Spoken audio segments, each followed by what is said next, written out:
Two, যেটা দুইটাই কিন্তু ডার্ক কালারের মধ্যে থাকছে। সো প্রথমে আমি এই ডার্ক নেভি ব্লু কালারের ড্রেসটা দেখাই। এটা খুব সুন্দর করে দেওয়া।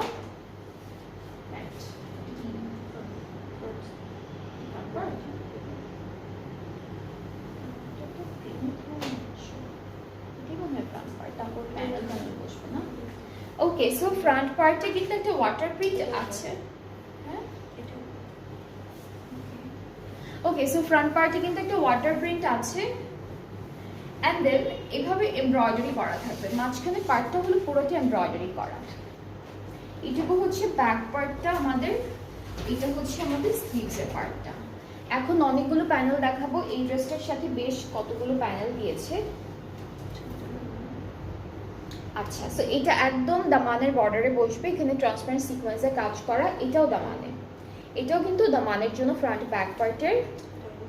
এটা হচ্ছে এই যে সাইড থেকে লম্বা লম্বা করে ওরা হচ্ছে জয়েন্ট বলে না, জয়েন্টের মতো করে করে এরকম লম্বা লম্বা করে বসিয়েছি। এটা একটা থাকবে, এইটা একটা থাকবে। সো এইটা পরপর বসবে, লম্বা করে বসবে। আর এই প্যানেলটা হচ্ছে এইটার উপরে 3D করে বসিয়েছি এই প্যানেলটা, ঠিক আছে। নেক্সট হলো আমরা দুপাট্টা দেখবো। দুপাট্টা শিফনের মধ্যে থাকছে সুন্দর একটা প্রিন্টেড দুপাট্টা।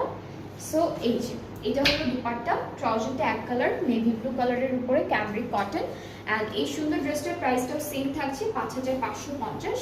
যার যার পছন্দ হচ্ছে আপনার ইনবক্স করে ফেলবেন আমাদের পেজে সুন্দর করে স্ক্রিনশট নিয়ে, তাহলে অর্ডারটা কনফার্ম করে দেওয়া হবে। এই একটা ড্রেস পেলাম যেটা ড্রেসের কামিজের ফ্রন্ট পার্টে এমব্রয়ডারি ওয়ার্ক ছিল, বাকি সব কিন্তু প্রিন্টের মধ্যে থাকবে। সো আমরা এখন যেটা দেখাবো এইটার কালারটা হচ্ছে জাম কালার,